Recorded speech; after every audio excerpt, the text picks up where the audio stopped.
എല്ലാ പ്രിയ വിദ്യാർത്ഥികൾക്കും പുതിയവീഡിയോയിലേക്ക് സ്വാഗതം. കാലിക്കറ്റ്, കണ്ണൂർ, കേരള MG യൂണിവേഴ്സിറ്റികളിൽ ഡിഗ്രി പ്രവേശനം ആഗ്രഹിക്കുന്ന വിദ്യാർത്ഥികൾ ഒരുപാട് പേർ നമ്മുടെ അടി കമൻ്റായിട്ട് ചോദിക്കുന്നതും ഒരുപാട് വിദ്യാർത്ഥികൾ സംശയങ്ങൾ പറയുന്നതുമായ കാര്യം തന്നെയാണ് സ്പോട്ട് അഡ്മിഷൻ എങ്ങനെയായിരിക്കും നടക്കുക, ആർക്കൊക്കെയാണ് അതിന് അപേക്ഷിക്കാൻ സാധിക്കുക, എങ്ങനെയാണ് അപ്ലൈ ചെയ്യേണ്ടത് എന്നിവയുമായി ബന്ധപ്പെട്ടുള്ള വിദ്യാർത്ഥികളുടെ മുഴുവൻ സംശയങ്ങൾക്കുള്ള മറുപടിയാണ് ഈ ഒരു വീഡിയോയിൽ കൂടെ നിങ്ങളുമായി പങ്കുവെക്കാൻ ആഗ്രഹിക്കുന്നത്. വിശദമായ അപ്ഡേറ്റിലേക്ക് തന്നെ കിടക്കാം.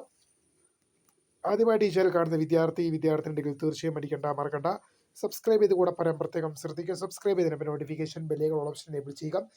ചാനലിലെ വീഡിയോസ് നിങ്ങൾക്ക് ഉപകാരപ്രദമാകുന്നുണ്ട് തീർച്ചയായും ലൈക്കും കൂടി ചെയ്യുക. അതുപോലെ നിങ്ങളുടെ സുഹൃത്തുക്കളിലേക്ക് ഷെയർ ചെയ്ത് കൊടുക്കാനും കൂടി പ്രത്യേകം ശ്രദ്ധിക്കുക. അതുപോലെ നമ്മുടെ ചാനൽ വാട്സപ്പ് ചാനലിൽ ജോയിൻ ചെയ്യാൻ ലിങ്ക് നിങ്ങൾക്ക് വീഡിയോ തന്നെ ഡിസ്ക്രിപ്ഷൻ ബോക്സിൽ നൽകുന്നതായിരിക്കും. അപ്പോൾ നമുക്ക് തന്നെ വളരെ സുപ്രധാനവും വളരെ പ്രധാനമറിയിക്കുന്ന വാർത്തയിലേക്ക് തന്നെ കിടക്കാം.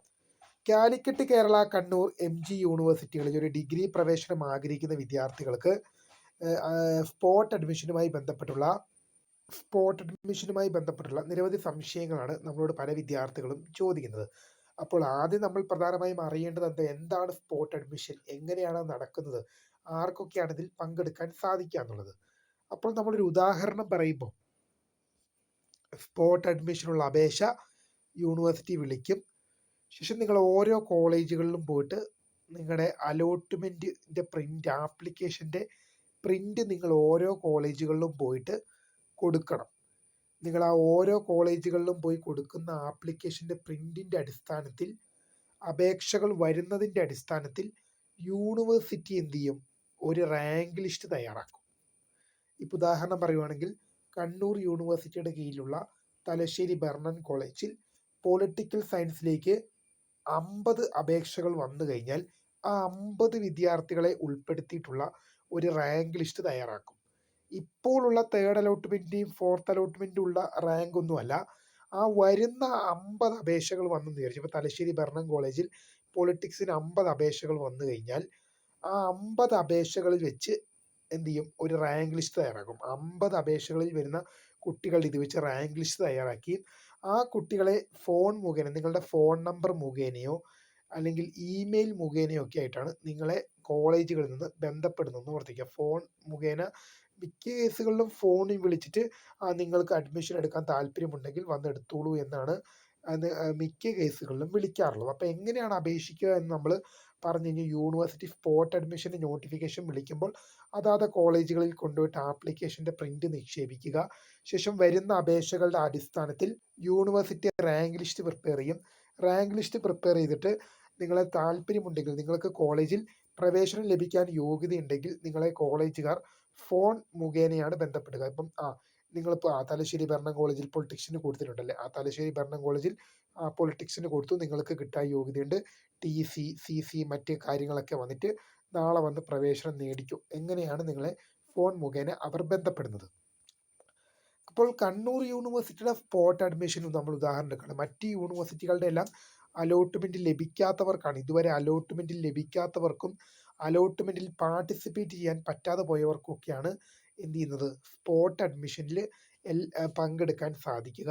എന്നാൽ കണ്ണൂർ യൂണിവേഴ്സിറ്റിയുടെ സ്പോട്ട് അഡ്മിഷനിൽ അങ്ങനെയല്ല. എല്ലാ തരത്തിൽപ്പെട്ട വിദ്യാർത്ഥികൾ, അലോട്ട്മെൻറ്റ് കിട്ടിയവരുണ്ടാകാം, കിട്ടാത്തവരുണ്ടാകാം, ഇതുവരെ അപേക്ഷ സമർപ്പിക്കാൻ സാധിക്കാത്തവരുണ്ടാകാം, കിട്ടിയ അലോട്ട്മെൻറ്റ് നഷ്ടമായവരുണ്ടാകാം എന്നിങ്ങനെയുള്ള എല്ലാ തരത്തിൽപ്പെട്ട വിദ്യാർത്ഥികൾക്കും കണ്ണൂർ യൂണിവേഴ്സിറ്റിയുടെ സ്പോട്ട് അഡ്മിഷനിൽ പങ്കെടുക്കാം. ഞാൻ പറഞ്ഞു, അലോട്ട്മെൻറ്റ് കിട്ടിയവരുണ്ടാകാം, അലോട്ട്മെൻറ്റ് കിട്ടാത്തവരുണ്ടാകാം, കിട്ടിയ സീറ്റ് ക്യാൻസൽ ചെയ്തവരുണ്ടാകാം, അപേക്ഷ സമർപ്പിക്കാൻ കഴിയാത്തവരുണ്ടാകാം എന്നിങ്ങനെയുള്ള എല്ലാ തരത്തിൽപ്പെട്ട വിദ്യാർത്ഥികൾക്കും അപേക്ഷിക്കാൻ പറ്റുന്ന ഒരു അഡ്മിഷനാണ് സ്പോട്ട് അഡ്മിഷൻ. അപ്പോൾ സ്പോട്ട് അഡ്മിഷൻ പ്രധാനമായും നടക്കുന്നത്, നിങ്ങൾ വരുന്ന അപേക്ഷകളുടെ ഇത് വെച്ച് യൂണിവേഴ്സിറ്റി റാങ്ക് ലിസ്റ്റ് പ്രിപ്പയർ ചെയ്യുകയും ശേഷം നിങ്ങളെ കോളേജുകാർ ഫോൺ മുഖേന നിങ്ങളെ ബന്ധപ്പെടുകയാണ് ചെയ്യുന്നത്. നിങ്ങൾക്ക് റാങ്ക് ലിസ്റ്റ് എന്ത് ചെയ്യും, യൂണിവേഴ്സിറ്റി സൈറ്റിൽ വരും. അപ്പോൾ നിങ്ങൾക്ക് റാങ്ക് ലിസ്റ്റ് നോക്കിക്കഴിഞ്ഞാൽ നിങ്ങൾക്ക് എന്ത് ചെയ്യാൻ സാധിക്കും, നിങ്ങളുടെ റാങ്ക് എത്രയാണെന്ന് അറിയാൻ സാധിക്കും. ഇപ്പോൾ ഉദാഹരണം പറയുകയാണെങ്കിൽ, ഞാൻ സ്പോട്ട് അഡ്മിഷനിലാണ് അഡ്മിഷന് കയറുന്നത്. അപ്പോൾ അങ്ങനെ വരുമ്പോൾ ഞാൻ കൊടുത്ത കോളേജിൽ എൻ്റെ സ്ഥാനം 12 ആയിരുന്നു, അവിടെ വന്നത് 54 അപേക്ഷകളാണ്. എൻ്റെ സ്ഥാനം 12ാം സ്ഥാനത്തായിരുന്നു എൻ്റെ സ്ഥാനമുള്ളത്.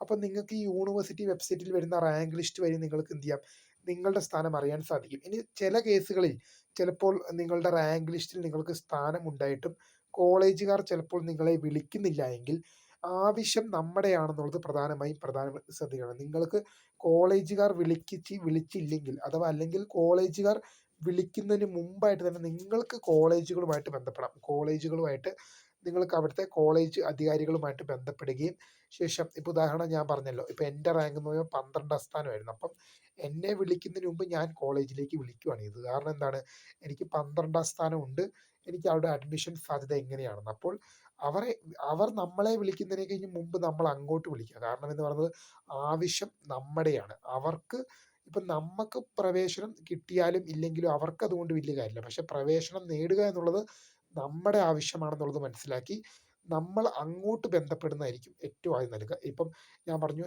ഞാൻ കൊടുത്ത കോളേജിൽ 54 അപേക്ഷകൾ വന്നു. എൻ്റെ സ്ഥാനം 12ാമത്തെ ആയിരുന്നു.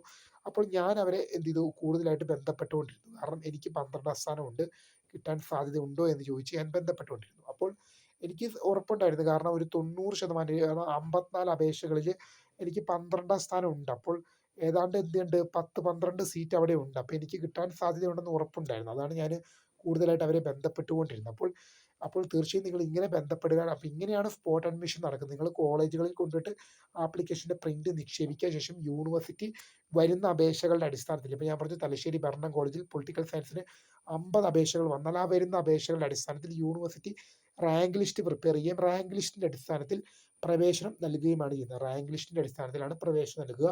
അപ്പോൾ ഇക്കാര്യങ്ങൾ ശ്രദ്ധിച്ച് മുന്നോട്ട് പോകേണ്ടതാണ്. അപ്പോൾ നിങ്ങളുടെ മുഴുവൻ സംശയങ്ങൾക്കുമുള്ള മറുപടി അനുസരിക്കുന്നു. തീർച്ചയായും വിദ്യാർത്ഥികൾക്ക് ഇതുമായി ബന്ധപ്പെടുന്ന കൂടുതൽ അപ്ഡേറ്റുകൾ വരും മണിക്കൂറുകളിലും വരും ദിവസങ്ങളിലും ഒക്കെ ആയിട്ട് നിങ്ങളെ അപ്ഡേറ്റ് ചെയ്ത് നമ്മൾ അറിയിക്കുന്നതായിരിക്കും. അപ്പോൾ തീർച്ചയായും ഇപ്പോൾ തന്നെ ഇതുവരെ ആദ്യമായിട്ട് കാണുന്നവരുണ്ടെങ്കിൽ തീർച്ചയായും സബ്സ്ക്രൈബ് ചെയ്യുക. സബ്സ്ക്രൈബ് ചെയ്തതിനൊപ്പം നോട്ടിഫിക്കേഷൻ ബെല്ലേക്കുള്ള ഓൾ ഓപ്ഷൻ എനേബിൾ ചെയ്യുക. നിങ്ങൾക്ക് ഇനിയിപ്പോൾ ഡിഗ്രി പഠനകാലത്തുള്ള പരീക്ഷകൾ, റിസൾട്ടുകൾ എന്നിവയുമായി ബന്ധപ്പെട്ടുള്ള എല്ലാ അപ്ഡേറ്റുകൾക്കും നിങ്ങളുടെ ഡിഗ്രി സർട്ടിഫിക്കറ്റ് കയ്യിൽ കിട്ടുന്നവരെയുള്ള എല്ലാ അറിയിപ്പുകളും തീർച്ചയായും നമ്മൾ ഈ ചാനലിലൂടെ അറിയിക്കുന്നതായിരിക്കും. നിങ്ങൾ കണ്ണൂർ, കേരള, കാലിക്കറ്റ്, MG യൂണിവേഴ്സിറ്റികളിൽ ഒരു ഡിഗ്രി പഠനം ആഗ്രഹിക്കുന്നവരാണെങ്കിൽ നിങ്ങൾക്ക് വേണ്ട തരത്തിലുള്ള എല്ലാ അപ്ഡേറ്റുകളും എല്ലാ അറിയിപ്പുകളും വരും മണിക്കൂറുകളിലൊക്കെ ആയിട്ട് നിങ്ങളെ അറിയിക്കുന്നതായിരിക്കും. തീർച്ചയായും അഡ്മിഷൻ സംബന്ധമായ എല്ലാ അറിയിപ്പുകൾക്കും മറ്റ് വിദ്യാഭ്യാസപരമായ അപ്ഡേറ്റുകൾക്കും അവധി വാർത്തകൾ, പരീക്ഷകൾ, റിസൾട്ടുകൾ എന്നിങ്ങനെ എല്ലാ ബന്ധപ്പെട്ട അറിയിപ്പുകൾക്കും ഇപ്പോൾ തന്നെ സബ്സ്ക്രൈബ് ചെയ്ത് കൂടെ പറയാൻ പ്രത്യേകം ശ്രദ്ധിക്കാം. അപ്പോൾ തീർച്ചയായും നിങ്ങൾക്ക് വീഡിയോ ഉപകാരപ്പെട്ടുവെങ്കിൽ ലൈക്ക് ചെയ്യുക, ഷെയർ ചെയ്യുക, സബ്സ്ക്രൈബ് ചെയ്യുക. അപ്പോൾ my name is Krita, founder of scribe for the career. Thank you for watching. By.